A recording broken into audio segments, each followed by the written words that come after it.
Aliens, UFOs, secret government programs. These stories have been headlining newspapers around the world throughout the last year. But what is really going on? When did all this alien folklore begin? Today we have a special guest, a great friend, and an avid UFO follower come on the podcast to give us a rundown on the subject. We go back as far as the renowned Roswell UFO crash that took place in the late 1940s. We talk about Bob Lazar and his tenure at Area S4, a top secret facility within Area 51. And we trace all these stories and commonalities they share back to the present day coverage of former high ranking military officials, including retired Air Force Major David Grush and retired Navy Commander David Fravor. A big thank you to Jerry for joining us, and we hope you all enjoyed the podcast.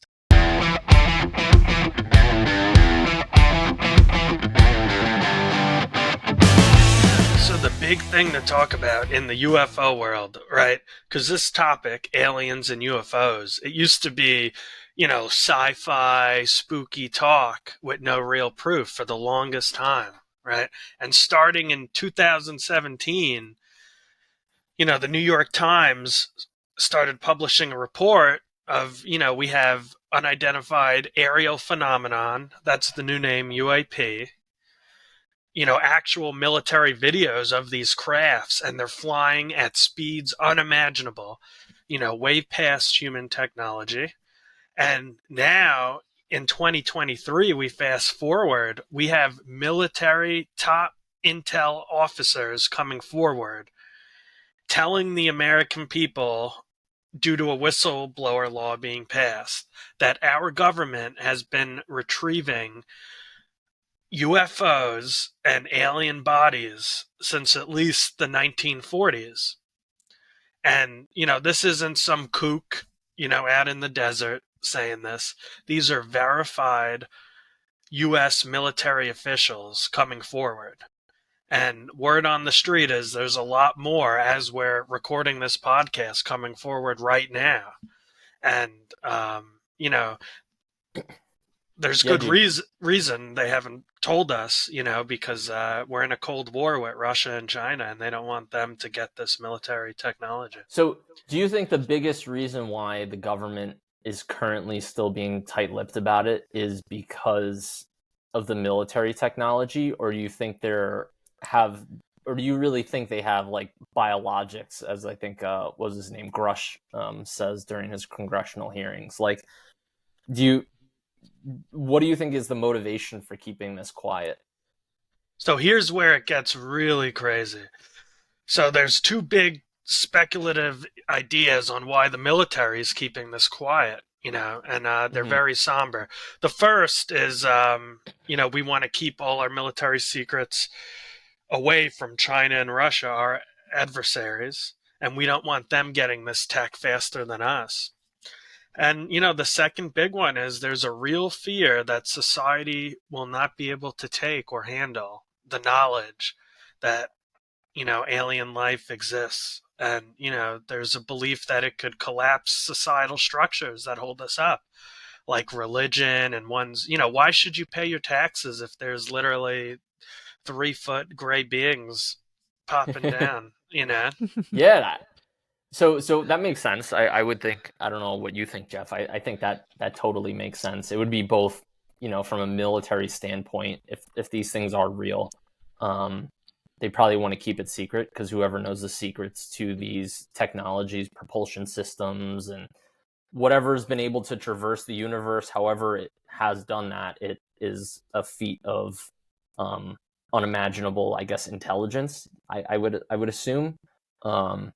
Because we don't have that technology. But so I think that could be, we want the military technology. And then, like you said, people lost their shit during COVID. Could you imagine, what it would be like if, the government did come out and say, hey, there's little green guys like that we've captured. And, we people probably would lose their shit. And like you said, religion's a huge thing. Could you imagine what would happen to religious institutions? And I could see a lot of motivation for the government not to want to release this. I wonder if they don't have technology too. So there's a possibility that we're just citing them and that they're Yeah. visiting us and they're, I don't know, scoping out Earth, making sure, who knows what they're doing. I don't know if they're observing or, they have whatever it is, right? But there's no guarantee that we have, even if we have like the big crash, like the big, I guess, UFO legend is Bob Lazar, who reverse engineered the crafts.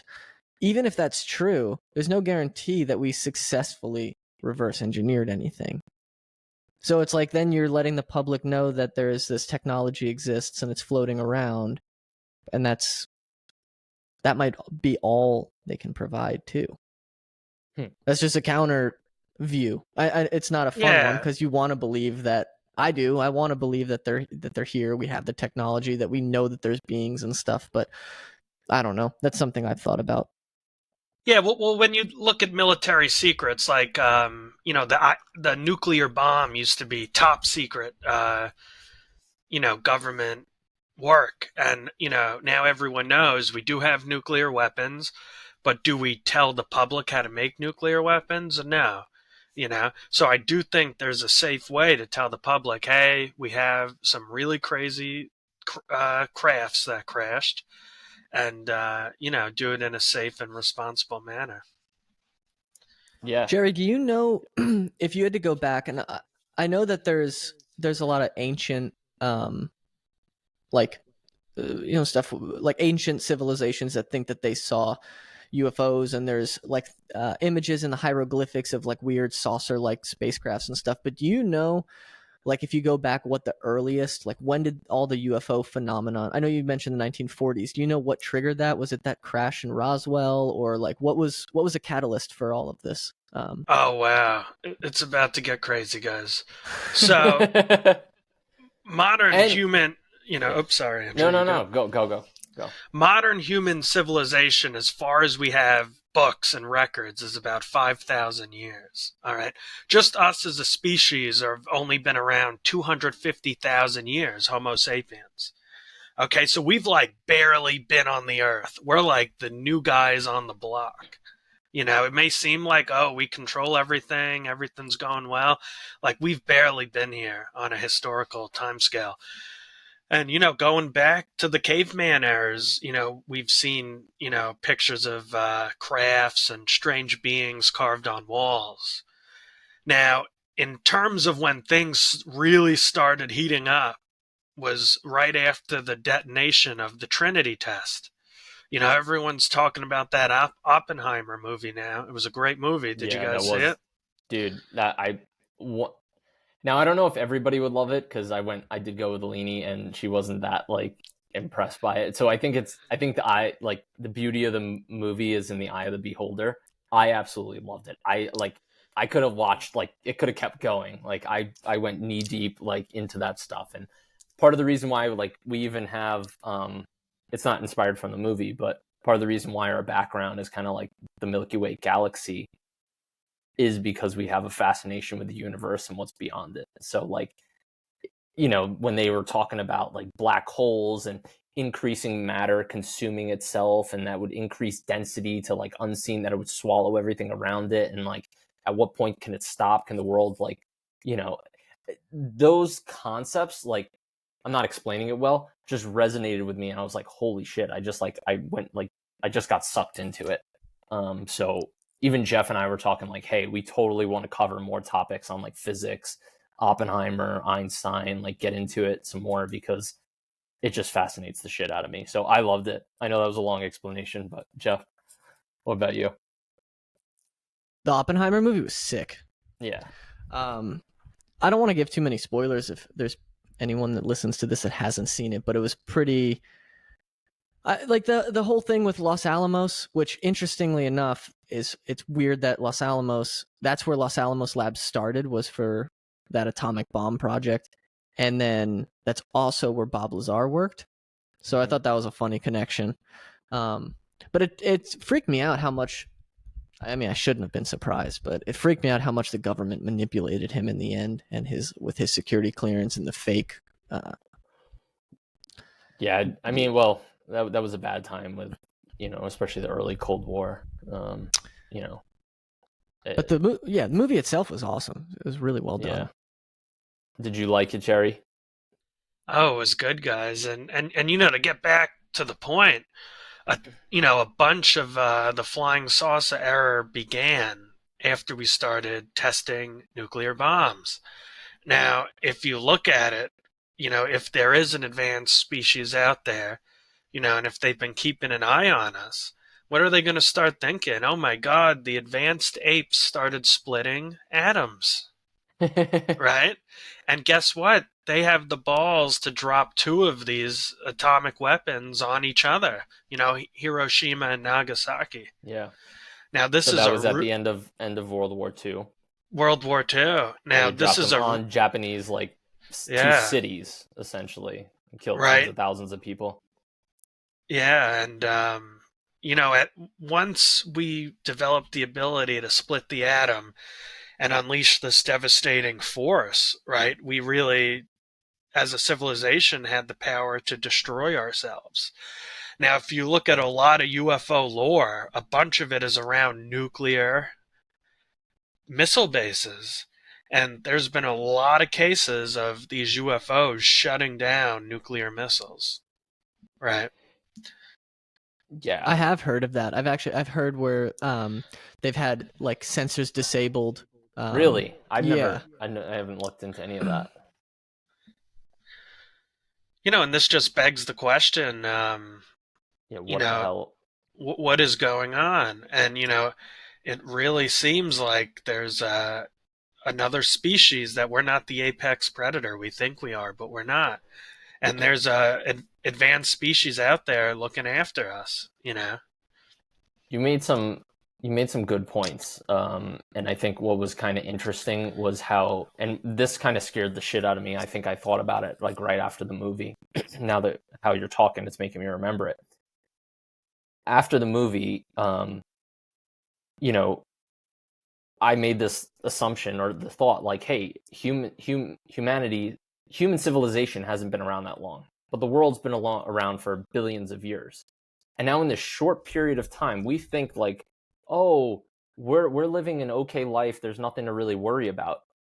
But what's kind of scares me is like, we've only existed with nuclear weapons the last 75 years.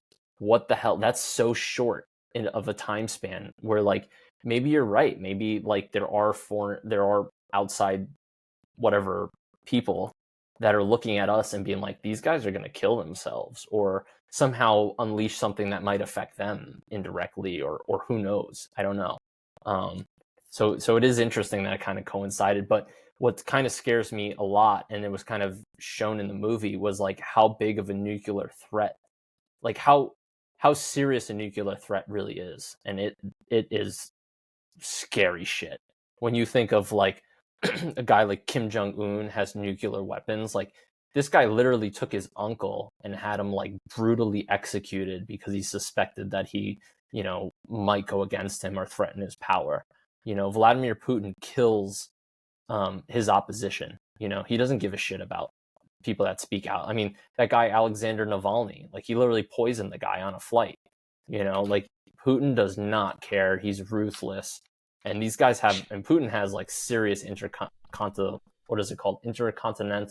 ballistic missiles. And like, I mean, he has the ability within, 5 minutes to set off a nuke in Russia and hit New York City and pretty much wipe out the whole city.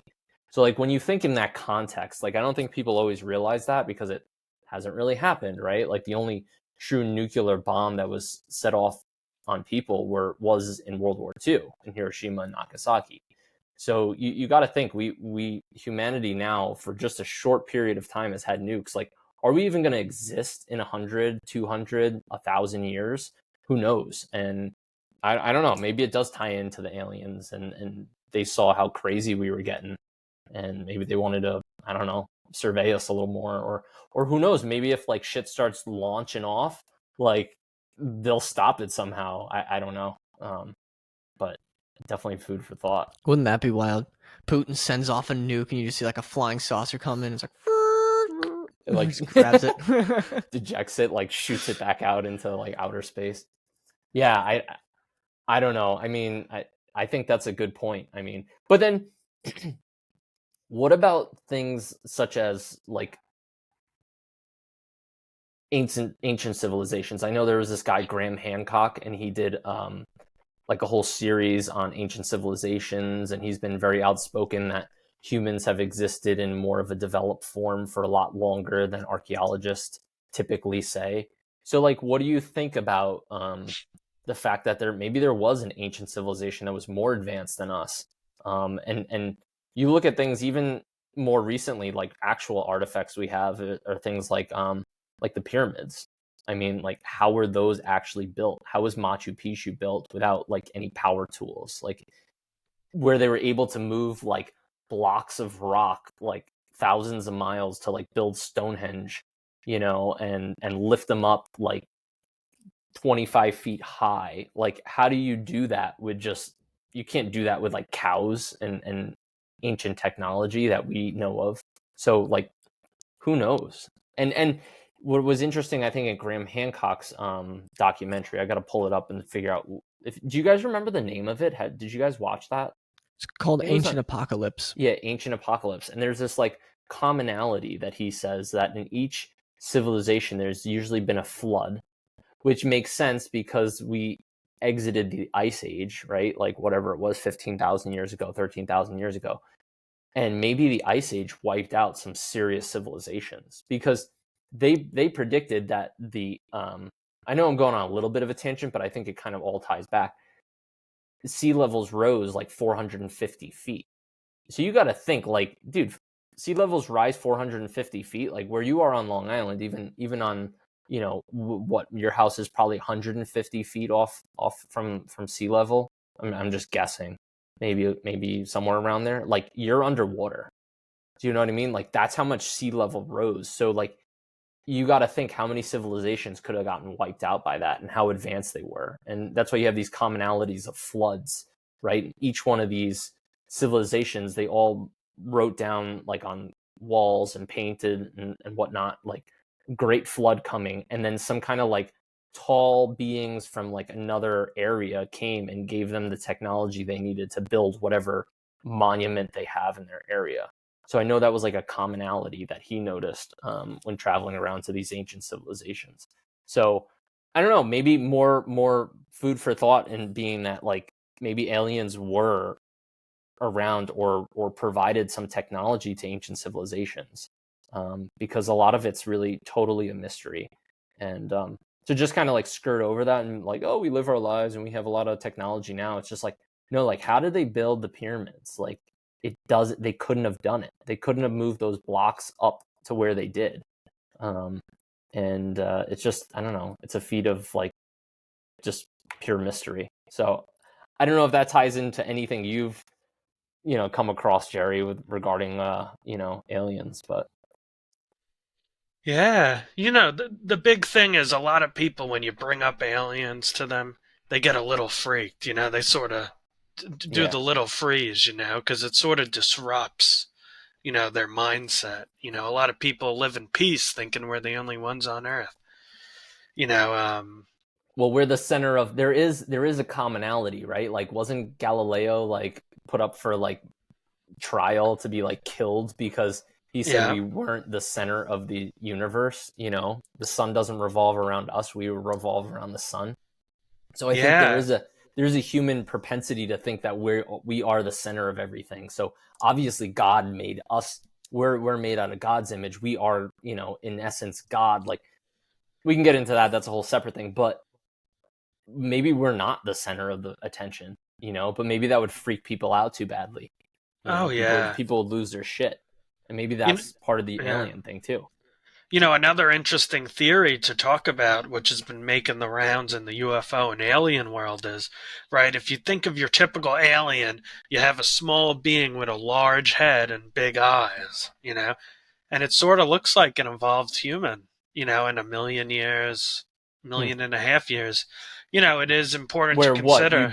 You don't need body mass, Yeah, you don't need what do you need muscles for if you can control things with your brain, as long as you can basically, I don't know, like, do you need yeah. like, but you need a bigger head, right? You need more brain matter. And I was going to Yeah, ask it's you, Jerry, what interesting. you thought about that, because there is a lot. I've heard of that too, and I heard everything that's going on with like Elon Musk doing Neuralink, and then not to get like super political, but you have all of this like gender stuff that's going on, and then what people essentially report on with those alien figures is like genderless bodies, um, Hmm. and like they're kind of like even Bob Lazar's craft, like there wasn't really a command station for you to control it, according to his reports. So that was like one of the mysteries. Like everything was made out of one piece, he said. It was almost like it was 3D printed. But yeah, you just combine like where we're headed. We are basically and Elon Musk said this, like we are cyborgs right now. Like everybody with your phone, so much of your intellectual ability is in your phone. Like you want access quick, somebody asks you for a phone number, where do you go? To your phone. It's not stored in your memory anymore. You want a photo of something, you grab your phone. You want to look up a quick fact, you grab your phone. So it's like we are basically, our society in a way is integrated with your phone already. And then going one step further would be to actually have something implanted in your brain. So I wanted to hear what your thoughts were on that. Yeah, so really interesting. So if you look at, I don't know, there's the National Defense Authorization Act of 2024. I don't know if you guys looked into that by Chuck No. Schumer. I'm sure you guys know Chuck, right? What is it? National, yeah. Defense Authorization Act, but basically it's a legal document up for vote in late December this year, and it asks for part of it the disclosure of UFOs and UAPs they call them now. And What does UAP stand for? It's like unidentified anomalous phenomenon. Okay. And basically our government is pushing a disclosure campaign. So this is all in Congress. This is gaining traction everywhere. We are past the point, are aliens real? And we have to have an honest discussion because they are real. It's being confirmed by our government at a slow pace. And, we need to find a way to address society like, hey, this is real. It's pretty creepy. It's scary. There's talk that these are interdimensional aliens. And if you look at all the government documents, they don't even say the word alien. They use NHI, non-human intelligence. So, and the reason they use non-human intelligence is, as quoting David Grush, the whistleblower military guy, that he does not want to denote origin. So these could be future humans coming back in time to save us from nuclear apocalypse.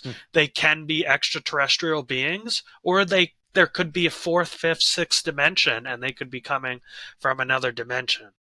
But our government has the bodies, biologics of these beings, and we need to have this discussion, and it is going to shatter a lot of people. It is a tough topic to talk about, but it is real and it is here.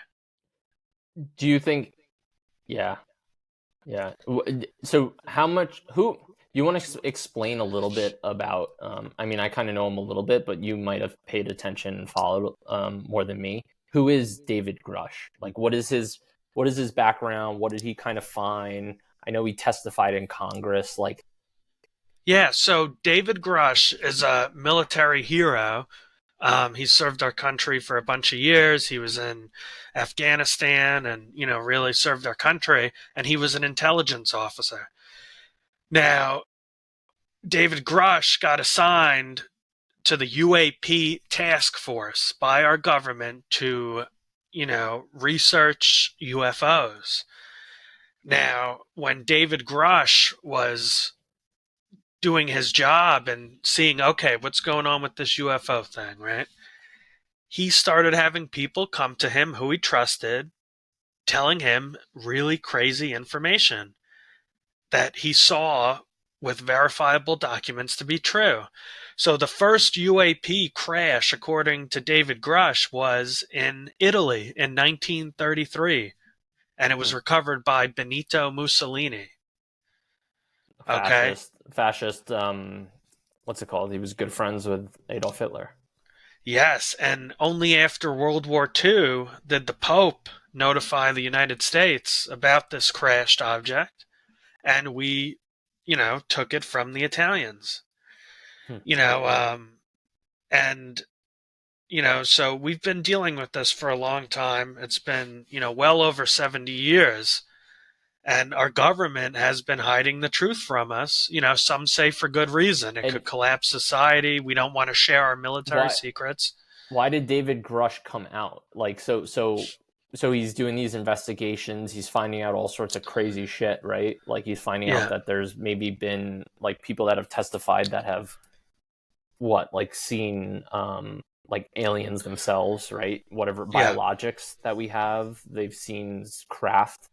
And so he's people are blowing the whistle to him, right, as an internal investigator, right, of the government.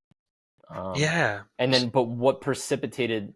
I mean, I think there was even a session, and I might have a little clip of it where he said people were injured or potentially may have been killed by in this operation, either by the government to keep things quiet, and so maybe is that what precipitated him to come out and blow the whistle, so to speak? Like the U.S. government has potentially gone after people. Oh yeah. The real, one of the big catalysts for David Grush coming out was we had a whistleblower law passed specifically on purpose. Okay, and when was that? Do you know? That was a couple years ago. Okay. And the reason this was passed was in the past, if someone heard dirty government secrets and they let them out, you'd lose your job, you'd be exiled from society, even thrown in jail. Right? If we look at other prominent people who released information, we have, Edward Snowden, Julian Assange. So before it was really risky to release government secrets, but David Grush luckily heard all this information and wanted to go through the right legal channels. And, the Pentagon heard his whistleblower report. They deemed it credible. And, we've had congressional hearings, and this is hitting the mainstream now, guys. This went from conspiracy to, oh, shit, this is real.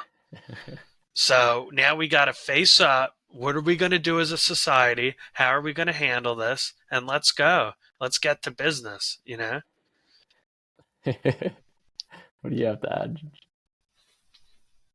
I have so many questions. Jeff just like mind. Jeff's mind's. Well, look, okay. So it makes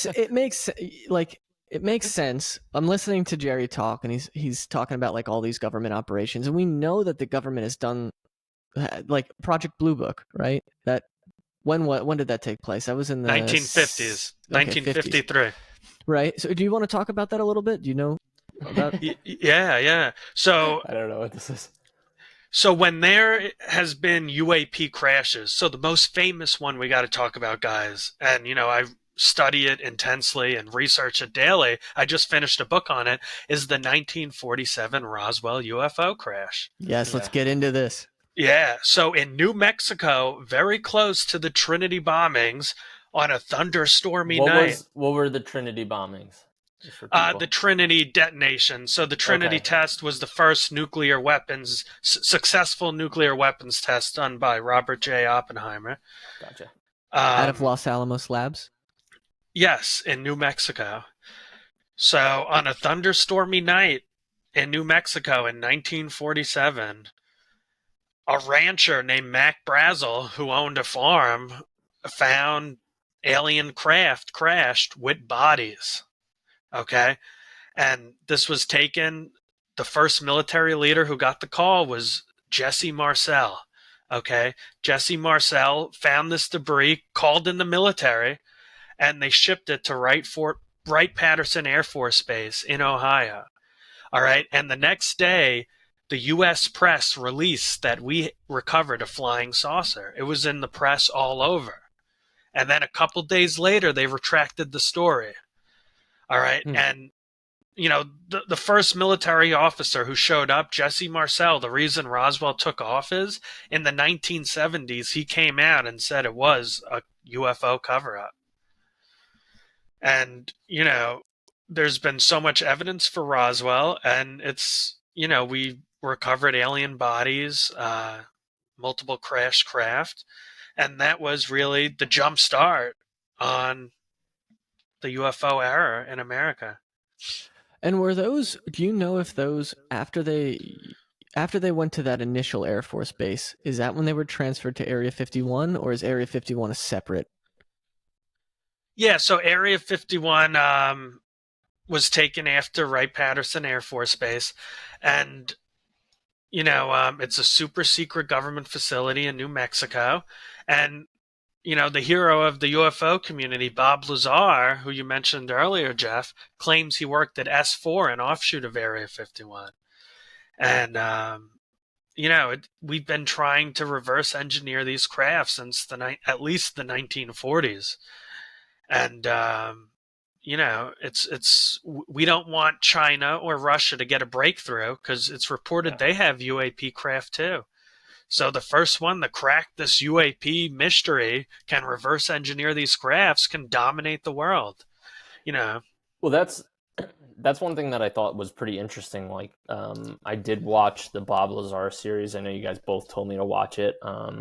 It was like, what's it called again? Area 51. If you just and pretty flying much type saucers, yeah. Area 51 and flying saucers, like the story of Bob Lazar, something like that, right? And so I watched it, and at first I kind of thought like sort of full of shit, and it was a little eerily done, the documentary. So I kind of wasn't really buying it. But then the more and more he kind of talks, and then the more I've done just a little bit of research, things started to line up with what some of these F-18 pilots are now saying about what Bob Lazar said 30 years ago. So I don't know, Jerry, do you want to give a little like history of Bob Lazar and who he was, and like the technologies that he said he potentially, well, he says, right, like potentially worked on these different technologies that they're still trying to understand, but he had some grasp of it. I don't know. You want to cover that?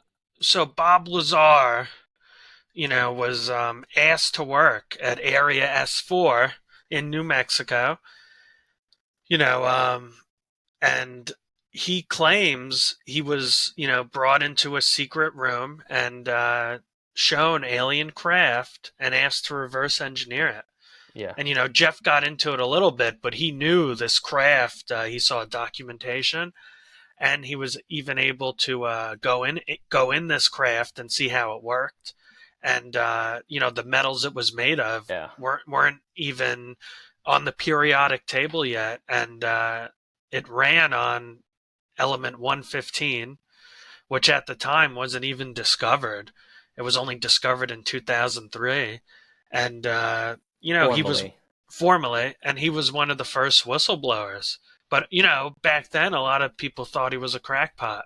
Yeah. It's only till now when we're having legit military officials come forward telling us, hey, guys, it's not a joke, it's real. Are people starting to take everything serious? Yeah. The Bob Lazar, for me, the one thing that always gets me with that story, and I don't know, like I was telling this to Jerry and Andrew before we started, but like I want to believe this stuff so bad. Like the idea of aliens is so exciting to me, so I'm like kind of biased and I can get suckered into it pretty easily. But the thing with Bob Lazar is they tried so hard to discredit him. Like if you called Los Alamos Labs, they would say that there was no reference or any record of him ever working there. If you called Caltech, same thing. There was no record of him ever going to school there. MIT, same thing. So they basically tried to completely discredit this guy, erase his existence. And then over time, things started to come out. Like Jerry mentioned the element 115. It's like, okay, well, maybe there's something to what he had to say and his experience there. There was an article that came out. Somebody found, I don't know where, but it was a newspaper that was written up about he had like a jet engine. He like attached a jet engine to like his Honda Civic or something like that, which is like side note, but that's how he got the job or the interview for Area 51. But that paper mentioned that it was a Los Alamos Labs scientist that had done that. So it's like, after saying that he didn't work there, then they find out that there's a newspaper. Somebody found a newspaper that was published saying that this guy from Los Alamos Labs made this crazy car and was driving around town in it. So there's clearly been an attempt to erase this guy, and there's clearly like evidence that's coming out after the fact that he is who he says he was. And then you combine that with, Andrew's talking about the Oppenheimer movie and what they did to him in those trials to remove his security clearance. I don't know. I don't put anything past the government in those secret programs if you kind of step out of line. So I think there's some merit to what he says. But that's... Yeah. Did you guys ever hear about the technology too?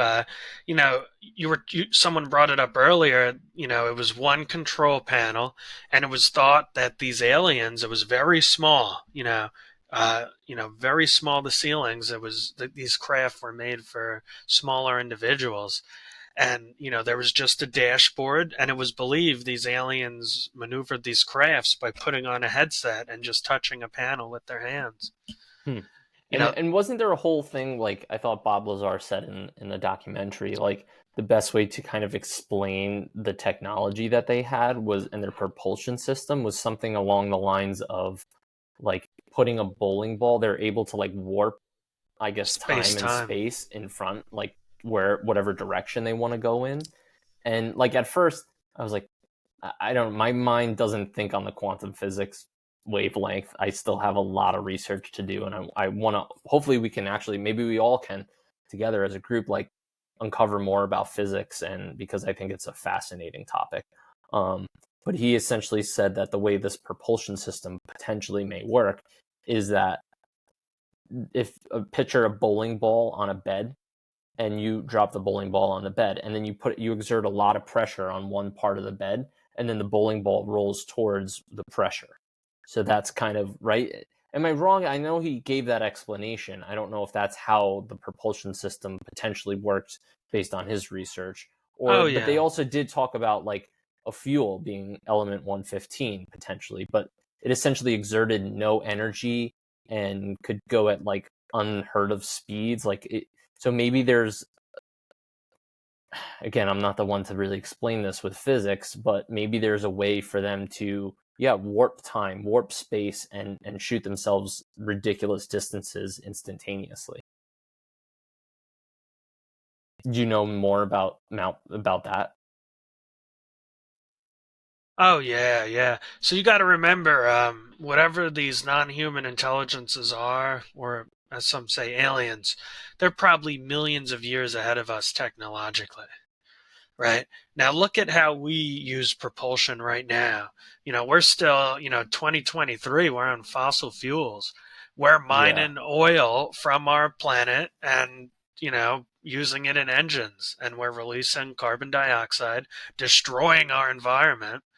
Like, this is wild, right? They probably look at us like, what the hell are they doing? Right. And the truth of the matter is, in the future, on a linear time progression, eventually we're going to figure out 0-point energy. Right now, these non-human intelligences. So what is 0-point energy? Like no like byproduct in emissions? Oh yeah. So right now, anything you get in a plane, a car, whatever, you have to create a chemical reaction, and release heat to move. And it's like ridiculous. It's sort of like if you you took a Ferrari to a guy in a horse and buggy. At first the guy in the horse and the buggy is gonna go, what the hell is this thing? Like, this thing is, I'm gonna stick with my horse and buggy. I don't want to get in that thing. It looks all dangerous, it's loud. Like, how can you trust it? But, eventually time is going to progress, and the systems we're using now are totally outdated. 0-point energy exists. I've thought about that a little bit. Like, it was actually funny. I was mowing my lawn backyard, and I'm thinking about like how loud the freaking thing is and all the exhaust it's kicking out, and and I'm just like, and then I thought about like driving on a highway with all the different cars and the pollution, and I literally saw myself like 50 years down the line, or maybe civilization down the line, looking back on us being like, remember those days you used to like go on a highway and all these cars are like pumping out carbon monoxide and like everybody's just fucking driving on the road stuck in traffic, like, and people did this like their whole life, like. And I thought about that and I was just like, holy fuck, that is how people are going to think of us. They're going to be like, what were these dumbass idiots? It's like what we think about like back in the industrial era where like every house is pumping out like, you know, burning wood and like the coal industry, like everywhere, nobody can breathe. And like everybody's got asthma and like dies at 40. And it's just like, you look back on these people and you're like, what idiots, you know, they're like savages living back then. And I think they'll probably think the same thing of us.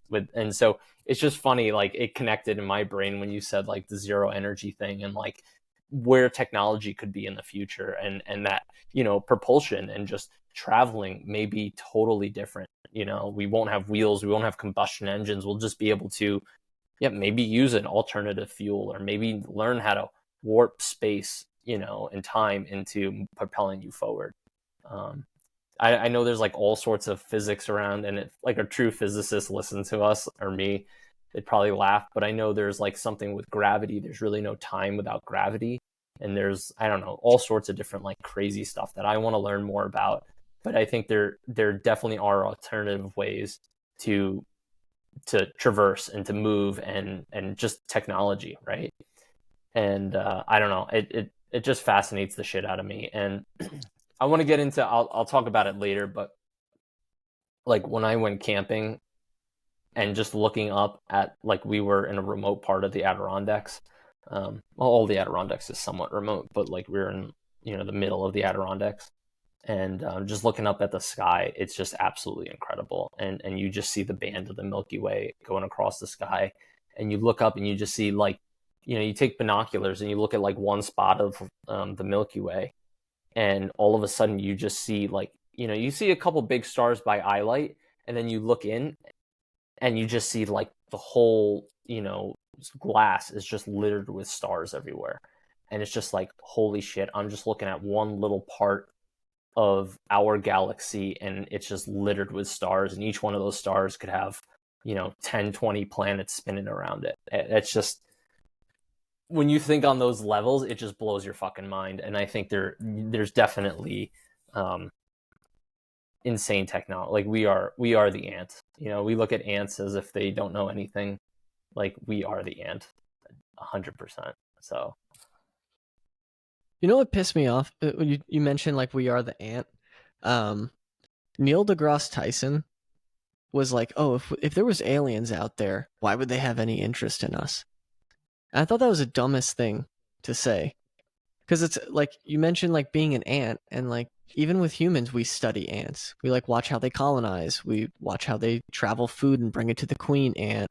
And it's like, you're supposed to be like this smart scientist, and that's like one of the dumbest things I've ever heard anybody say. Like, who wouldn't come to another planet yeah. with like Jerry said, with a bunch of chimps that are about to blow each other up, and not watch that? Like, I don't know. Yeah, no, I think we're interesting as hell. And I mean, Yeah. to get onto like a religious level, I definitely think we're all interconnected, and we are made of the image of God, right? Like, what is around us? Like, if the universe is ever expanding, like, there is some kind of presence there. And we're a part of that one way or another, you know? And if you boil everything down to just energy, and that's like, is the theory is that everything is just vibrations of energy. I mean, we're all interconnected. There's no differences between each other.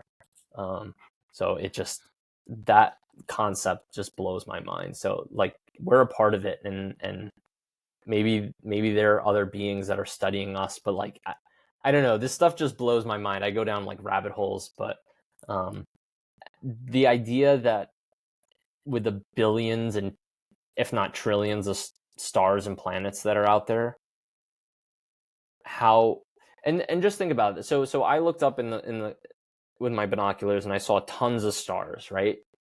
And in that whole band is our Milky Way, where the plane of where our solar system, where our universe is, right? The galaxy, the Milky Way galaxy. Beyond our galaxy, there are millions and millions, and if not billions, of other galaxies. So, like, think about that for a second. Like, we are just infinitely large. I mean, the proportions just, and when you think about infinity, like infinity can just, you can go down a rabbit hole. It just never stops. There's nothing outside of infinity. So when your brain starts going in that way, you think, we boil everything down into logical steps, right? Like everything we built is logical, understandable. It's for our brains to comprehend. But I think this world is beyond comprehension for humans, because explain infinity, explain the universe. It's just... Yeah. Well, you got to realize now, like, so many people, they live their lives and, they try not to think about the bigger picture. They'll Yeah. do anything. They go to their job, they eat their breakfast, they eat their lunch, their dinner, they text a couple friends and then they go to sleep. All right. You want to hear the real cold, hard truth about the world? Right now, you're on a floating rock. All right. Like drift in the vastness of the universe. All right. And that could get freaky. That could freak people out. All right. And, it's like, and one day, we're all going to perish, turn to dust. But you know what? Let's watch Monday Night Football instead. So. Dude, you know what's hilarious? And I know for a fact I did not talk to you about this, but Jeff and I literally had the same exact discussion this past week.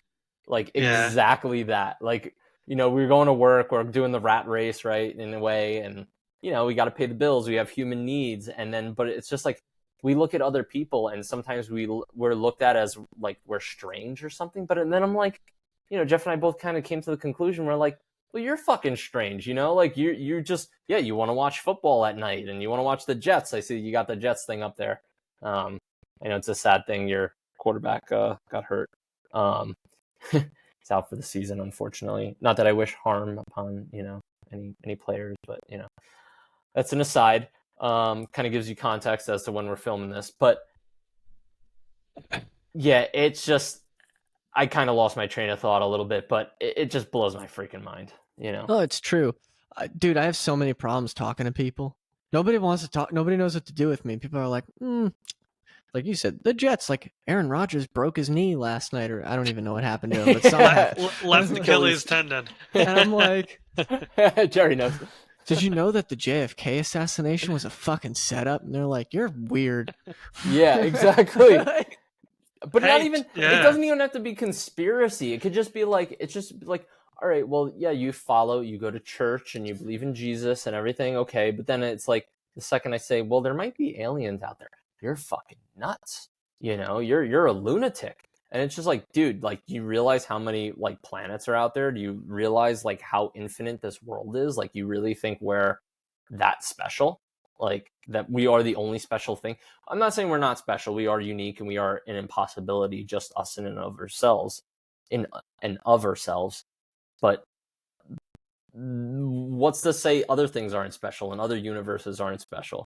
It's crazy. Yeah. But people don't, because you know what happens when you start thinking outside of like the next football game, the next baseball game, the thing I have to do this weekend, our conversations, I'm just going to go to work, I want to climb the corporate ladder. It's ways to distract you from your eventual demise.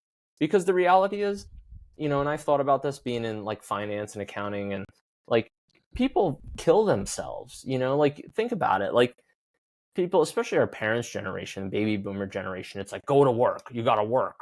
And it's just like, okay, like a lot of our parents like busted their asses doing things they didn't want to do for decades on end.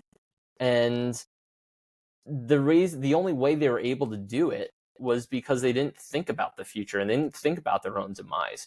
But once you start thinking about your own death and then looking up, like, I think one of our biggest distractions in this world today is the freaking lights that are around us, our phones. Like, we don't go outside and we don't freaking look up at the stars and understand the universe anymore. And if we did that, I think our minds would just, I mean, I feel like sometimes, I do feel like I'm a little off. Like maybe I'm fucked up, but it's like, no, like I'm in touch with what's around me. I feel like I'm awake in a way. And a lot of people are just snapping because they're just too afraid to deal with the possibility that they're gonna freaking die. I think we've become disconnected with the way life is now too. Like if you think about how we lived, you know, I don't 1,000 years ago maybe, right? Like there was hunter gatherer tribes. You were out every day trying to get food. Your life was constantly at threat from animals, from other tribes.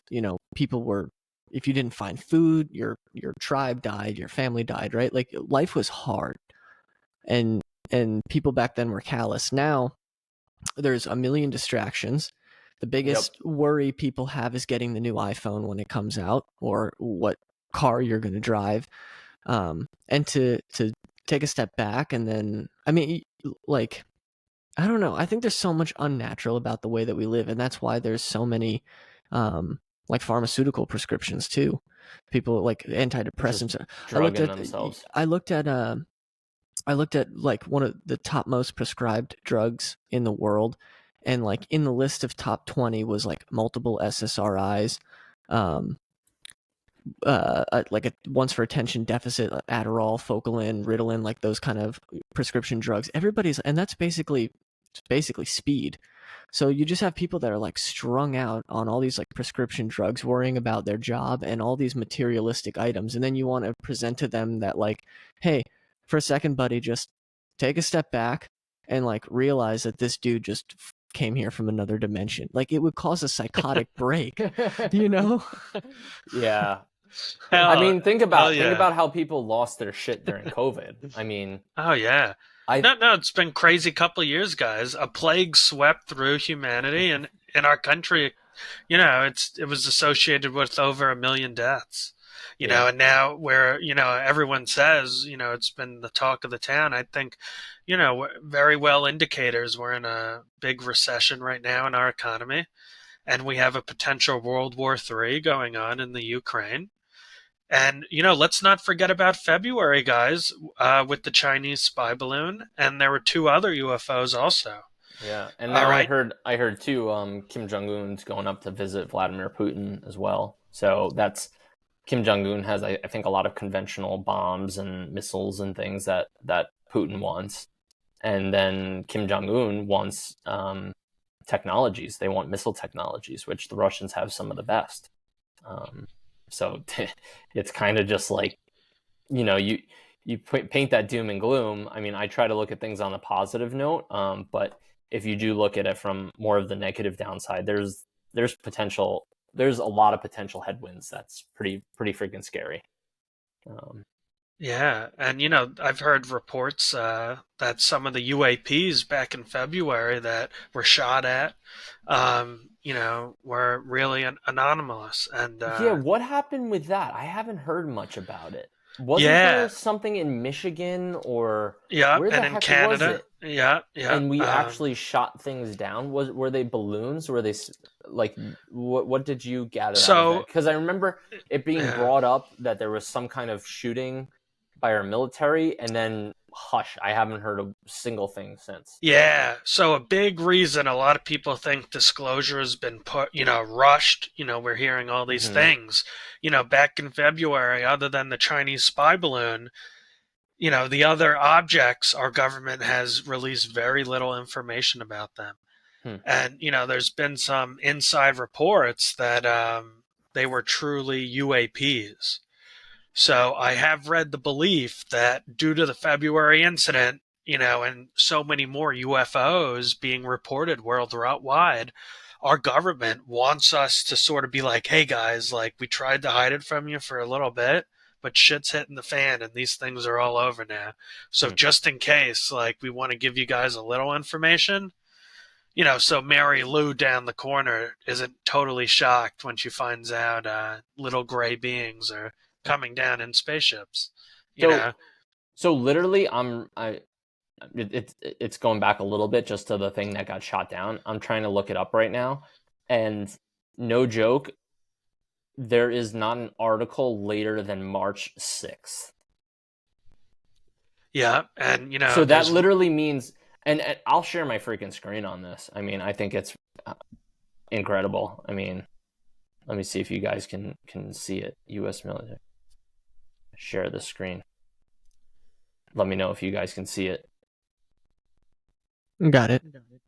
I didn't know what to put, so I just wrote U.S. military shoots down over Michigan. All the articles are exactly in relation to this. Other than this one's published February 12th, the latest available, published document, right, in chronological order here, however the Google algorithm works. Jeff definitely knows better than me. You'll see March 6th, February 12th, February 13th. Like, there's literally nothing here after, well, what's the latest one? March 6th? Go to the news tab. Go to the news tab to the left. There you go. Holy shit, dude. So, like, what does that mean? And, like, what does ABC News really cover? It probably just says another high-altitude object was shot down Sunday afternoon. This one over Lake Huron in Michigan. 3 U.S. officials confirmed to ABC. I mean, you guys can read. But so what, they just released it and then decided not to do any follow-up after that? The object was shot down. What was the object? This official said the object shot down was detected on radar. Nobody's saying what it was. It was an octagonal in structure, unmanned, traveling about 20,000 feet. There's no indication about surveillance capabilities, but the administration cannot rule that out. 2 others recently shot down is not comparable to be a Chinese. There is no sense they are anything but meteorological balloons or some sort of weather balloon, but not a spy balloon, an official said. None appeared to have any payload. They're much smaller, and such vessels are known to go off course. I mean, I don't know. I mean, who knows? I mean, maybe they were some kind of strange object but like, I don't know. That seems kind of weird. And wouldn't somebody eventually come forward and be like, "Oh yeah, those are my weather balloons that we released at Caltech whatever university." Like, nobody came forward, so that's just like crazy. I'm gonna stop screen sharing, but wow. I mean, so I don't mean to go down a rabbit hole there, and just because there's no further articles doesn't mean anything is necessarily indicative of foul play. But what the hell? There was no other release. At least the military could have been like, "Hey, we spent $2 million shooting down these balloons. They just ended up being weather balloons." Like, why isn't there any other like information out there? That doesn't make any sense to me. Oh yeah, and it could be the time's come, guys, time's up. These things, we're destroying our climate. World War III's, are on the horizon. World tensions are rising.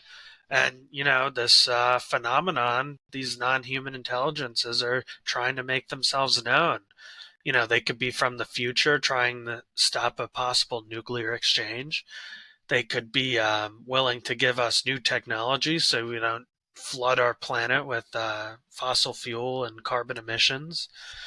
We got to be real, guys, about the time we're living in. This is not a normal time. I'm sure you guys know this or have been well aware.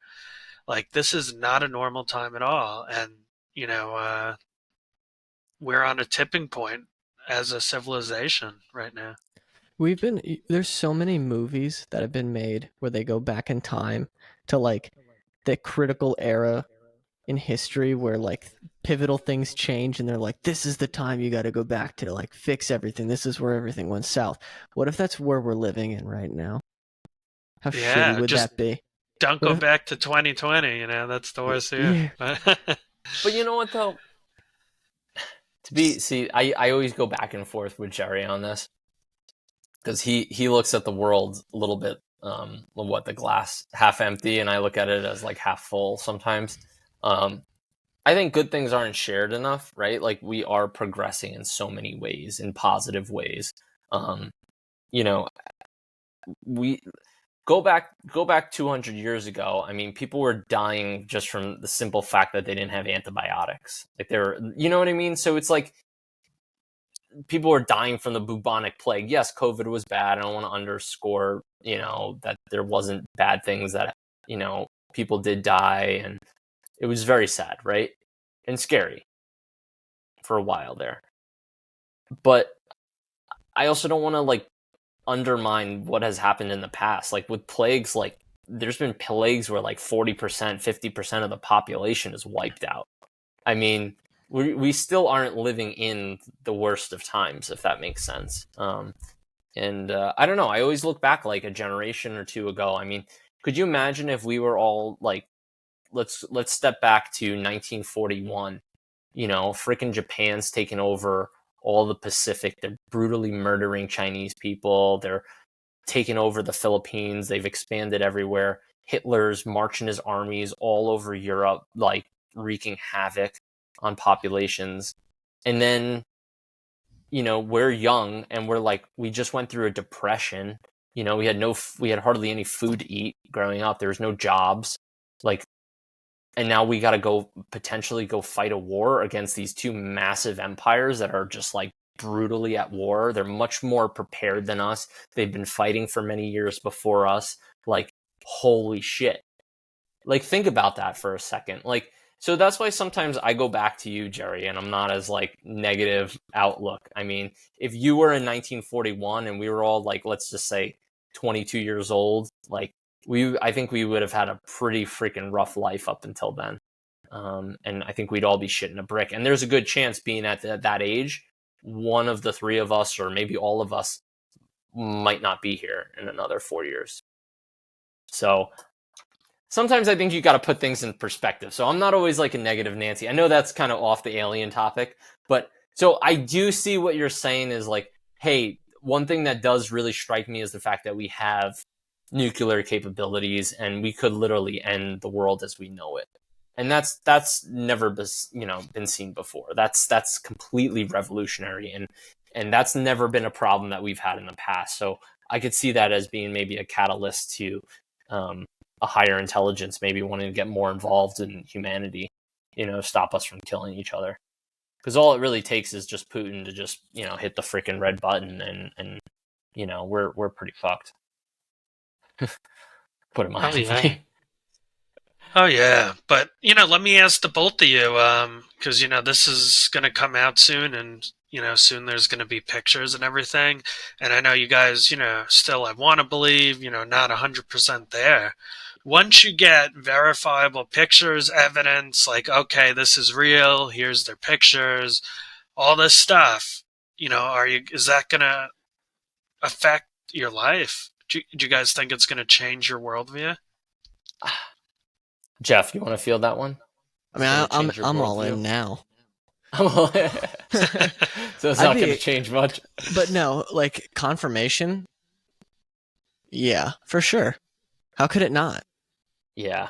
If it's official, I'm definitely thinking about things differently. But I think the three of us all have a very open mind, and we kind of do have some understanding of the universe beyond us, and we do think outside the box. And part of this podcast is just us trying to learn more shit, right? So like we are pretty well aware of our surroundings, if that makes sense. Obviously, like Aristotle said, I mean, like as Socrates says, like, you know, he believed that he didn't understand anything. So I think that is a marker of a super intelligent person, is the fact that they are humble enough to know that they don't know everything.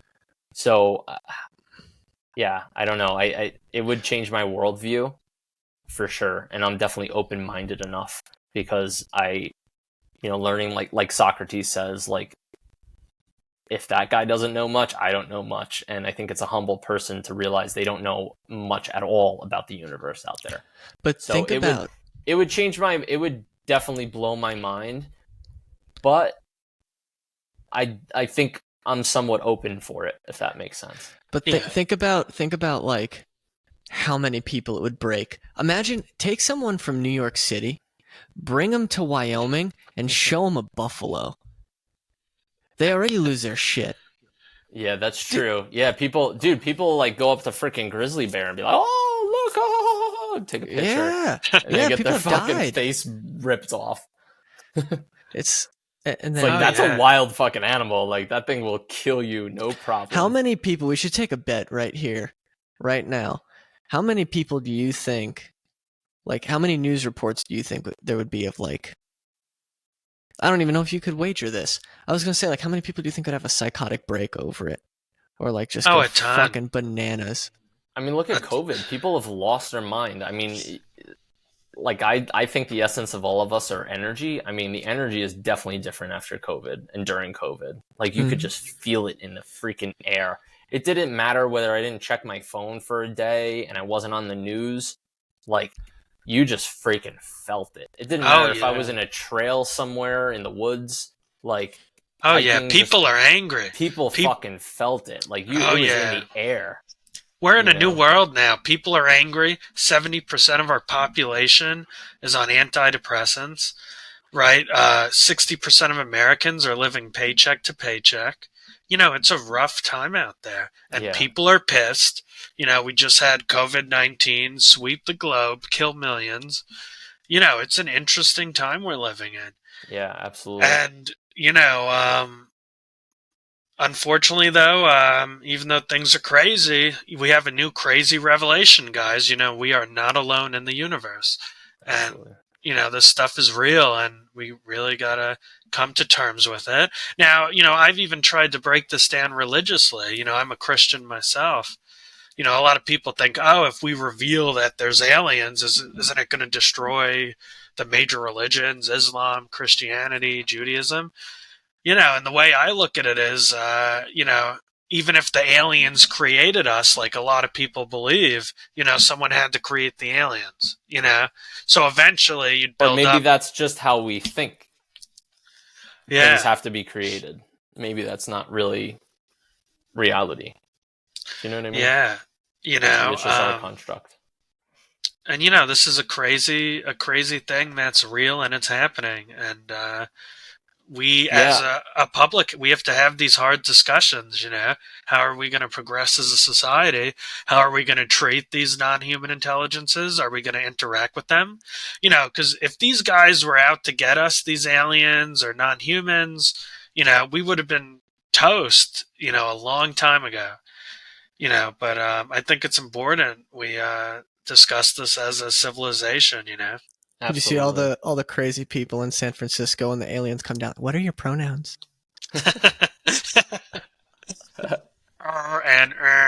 you know. You know, and you know, this is such a great topic to discuss, and it's mind blowing.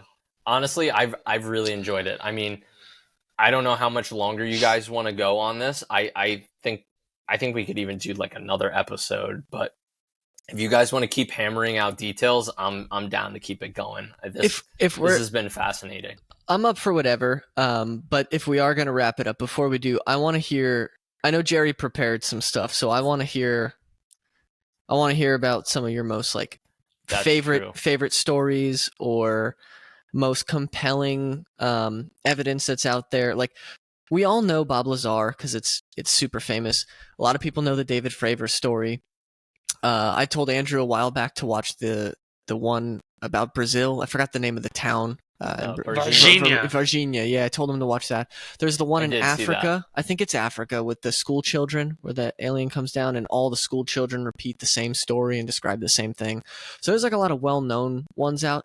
But I know, Jerry, you had some stuff that we were talking about before we started that like I had never even heard of. So I want to give you a chance to just dive into all that.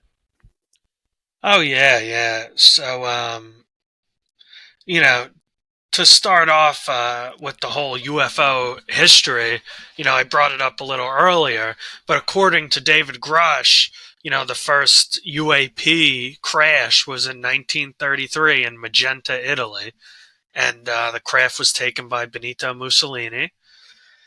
And, you know, ever since then, after World War II, the U.S. was able to get a hold of the craft. And ever since then, it's been an arms race. The Soviet Union, you know, is rumored to possess these crafts, and also China. And, you know, there's been a ton of cases in the 1950s, especially of these aliens shutting down our nuclear capabilities, right? So we don't kill ourselves. And there's just so many. There was a school in Zimbabwe where an alien craft landed near an elementary school. I don't know if you guys are familiar with that one. But basically, all these little children, they were at recess, and they all reported seeing creatures with big eyes, and you know, right near the school was a uranium enrichment facility. So it could have been that these extraterrestrials were looking for our nuclear capabilities. But this was a bunch of school children who witnessed these events. So it couldn't have just been some crazy kids. And all throughout history, we have the Betty and Barney Hill case. If you guys are familiar with that, a couple. No, did you have something open on that? Did you want to share your Yeah, screen? I was just going to show you the Wikipedia for it, but let me get that up for you. But this was an incident in 1961 in New Hampshire where this interracial couple was traveling. Do you want to hit share? Oh yeah. Let me. Up to you. Yeah. But if some viewers do want to just maybe follow, might be interesting. Yeah, so this is their Wikipedia page, but this is Betty and Barney Hill, an interracial couple, and they were driving through New Hampshire in 1961, and they were one of the first known cases. They claimed a craft landed, and they were taken inside by beings with large heads and big eyes. And, this was a classic case of an alien abduction, and these happen all over the world. We have people... they report time loss and false memories, and this is some really scary stuff. I gotta go look that up. How far away is it? Yeah, it's actually right. Yeah, Shit. you see a craft right outside your window. But the big thing with this phenomenon is it's been happening for a really long time, and it's happened all through human history. This isn't new. It may seem new. It's not new. It's very possible that humans have alien genetics, or, we were manipulated by aliens. And, it's going to scare a lot of people, guys. Jerry, did that, was it Barry and Barney? Is that it? Betty and Barney. Betty and Barney. You said they experienced time loss? Yeah. So is that similar to like what happened to Travis Walton? Oh, yeah. Travis Walton was another amazing case. Thanks for bringing him up. Travis Walton was on a work trip with some buddies, and he disappeared for a couple days. And he was reported missing. Was it a crazy time in Las Vegas? No, but he was, reported missing, and the police were notified, and he came back, and he claims he was taken on a craft, and But do you believe see, the thing is, the Bob Lazar, he is a real person. You can hear him in interviews, you can corroborate some different facts around him, just some of these stories, I don't know, the skeptic in me just feels that a lot of people are schizophrenic and freaking crazy. Well, you got to look at it too from the aliens' perspective. They would want to know about our genetics, take samples of us. So, if there is a extraterrestrial race out there, I don't think it's too absurd to think, they're going to take some specimens every now and then, get some samples on us. Do you think they necessarily have to be more intelligent than us, though? Oh, yeah. Maybe they just tapped into a different technology or have different technology. I have heard that. You've made a great point. I've heard that even recently that aliens... why do they necessarily have to be more advanced than us? Yeah, so if you look at the age of the universe, over 13 billion years old, the chances of there being extraterrestrial life and being on the same time scale as us is slim to none with the age of the universe and everything. Any extraterrestrial species that's traveling here from light years away or bending space and time, there could be tens to hundreds to millions of years ahead of us. If you bend space and time, right, and there's a way maybe you can accelerate time so you learn faster and you live longer life, let's say, in theory. I don't know. I'm maybe I mean, talking totally out of my ass. Could these people be a million times more intelligent than us. But what even yeah. is space and time? Like, that's something that us humans made up. That's what I'm saying. But You so know. maybe that concept doesn't exist the same way it does here on Earth, and these people could just be like incredibly intelligent. Like they're not hindered by time and having to, like we do. We have to wake up, we learn something today, we go to sleep, then we wake up and we learn something new, and we kind of understand it. We make sense of our world. Like maybe these people don't have that same sense, and they could just be infinitely infinitely intelligent, and then you get into the whole concept of like ghosts and goblins and angels, and I don't know. You can go down a rabbit hole with that, but I don't know. I think it's really kind of interesting that maybe they're, like you're saying, Jerry, you're probably right. We've existed for such a short period of time in our understanding. Maybe the period of time for them is totally different, and their existence has gone on much longer than we have. Or maybe our existence is really long and theirs is really short. I don't know. Just throwing that out there too. It can go both ways. Infinity in each direction. Yeah. I don't know. Yeah. You know what I think we should all do? One, we should definitely do this again. But we should all go to Roswell together. We should make a trip. Dude, let's do it. That'd be pretty cool. We should all go down there and we'll do an in real life podcast. Yeah, that'd be pretty sick. Yeah. Yeah, and we'll get like a fake alien, put it next to Andrew. Yeah, depending upon how the weather is, you could probably do it outside. That would be even cooler. Yeah. But I don't know. You probably need some decent equipment for that. We'll bring a laptop and we'll go down there. Could rent like an RV, because I think it's like pretty out there.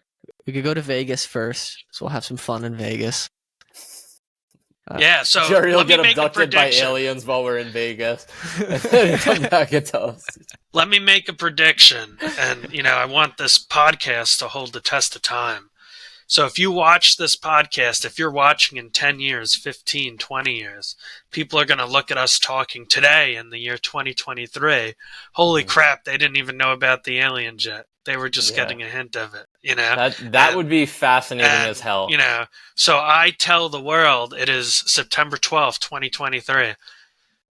If these words hold true and you are watching from the future and we are yet to hear about aliens, we are curious and we want to know what's going on.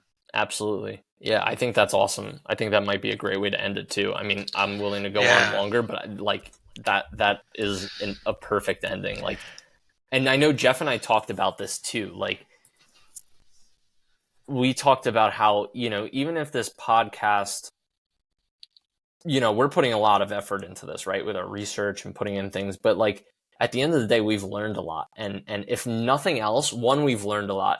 And two, we're going to have a recording of what we were like in a point of time that we can reference our mindset.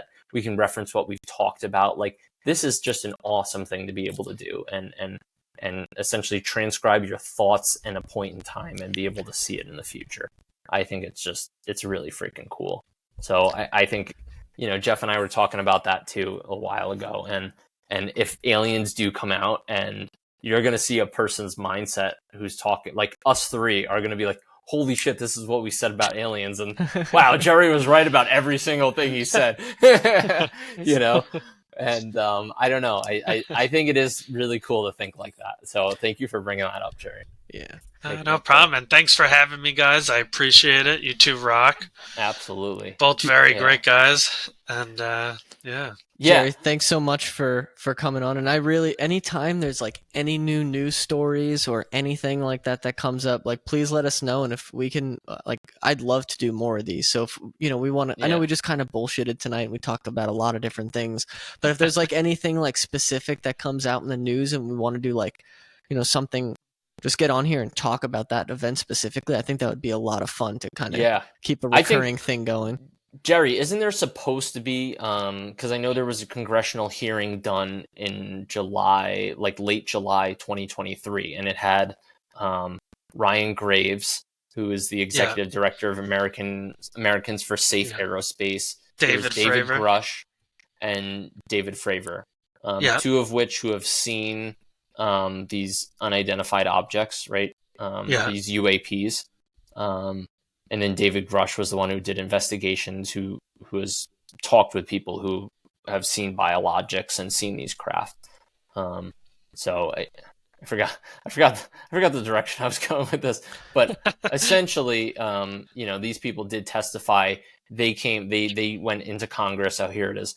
And, if I know there was supposed to be follow-ups in this case, and I think, that time is pending, right? Because we're in September. This was only like 3 months ago, 2 months ago. Like, more stuff is to come. So we should 110% like do some more podcasts on this topic and real time, maybe, even if they're not do like a live stream.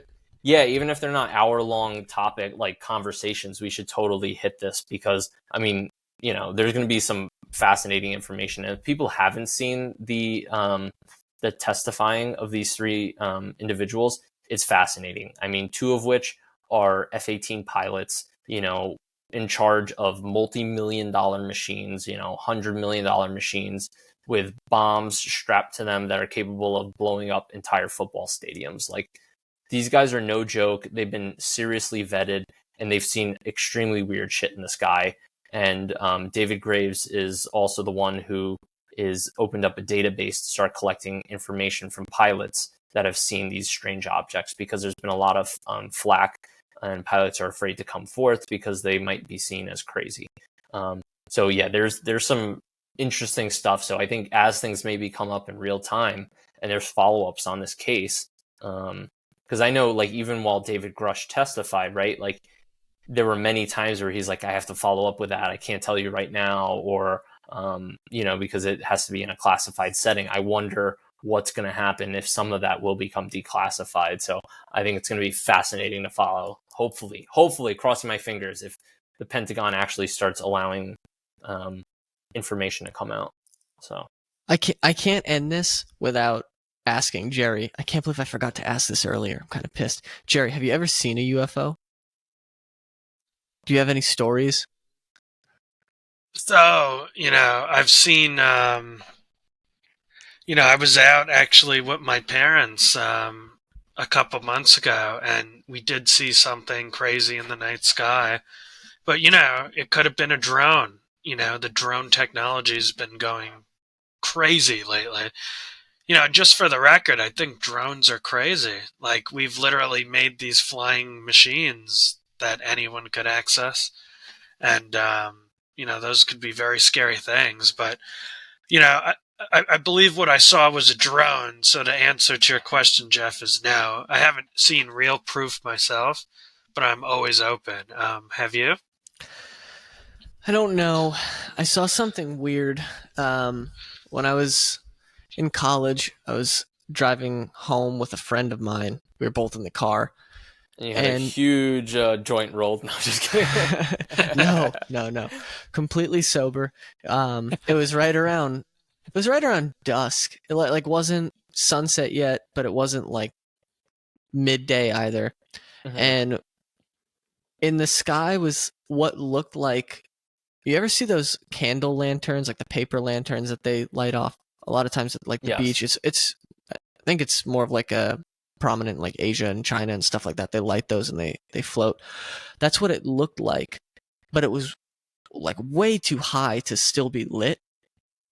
And it went out, like the light went out, and then it came back on, and then it went back out, and then it came back on, and then it went out, and then it came back on, and it was way closer. Like it had descended. It wasn't higher up, and then it went out, and it was gone. Oh, wow. And we actually pulled the car over.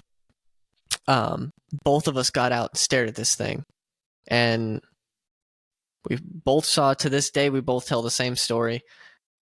It also could have been one of those little lanterns. I don't know. Could have maybe hit like a draft of wind, and the wind pushed it down, and why it was lighting and in and out, I don't know. I'm not saying it was a UFO, but I'm saying it was really, really weird. Wow. Well, lock your windows tonight. They know you're thinking about them. So. Yeah, needless to say, I haven't had any UFO experience, but or haven't seen anything. Well, go I think is outside. Don't come back in questionable. until you see something. But I do have an appreciation for the awe of the universe and the awe of the night sky, and I think that's part of the reason why Uncalculated has the background it has, for now at least. And so I do have an appreciation for, like, seeing shooting stars and seeing all sorts of interesting things in the sky, seeing little satellites just as like little bright lights just kind of going across the sky at night. And so I do have an appreciation for the sky and seeing strange things, and I'm definitely open for it. But yeah, I don't know. I guess I'd just kind of be excited more than anything else, because life is a big unknown, right? And we make up things in our mind to make us feel comfortable, but I think getting more information is never going to be a bad thing for us. Well, I shouldn't say that. It could be bad, but I don't think it's going to hinder us. I think history has shown that more information has actually helped us in many ways. So I think getting some more information on aliens might, I don't know, broaden our horizons and maybe answer some questions that we have of ourselves and the universe. But I still think even if we do see aliens or find them, like, there's still going to be more questions out there. I don't think it's going to be something that's like, oh, now we know what it is. I think it's still going to be more than that. So I don't know. That's my 2 cents. Oh, well, it's great talking with you guys. Yeah. And let's plan, get some free time. We'll do another one, part 2. Awesome. Yeah, I'm definitely down to cover some more specifics, and yeah, let's do it. Yeah. Awesome.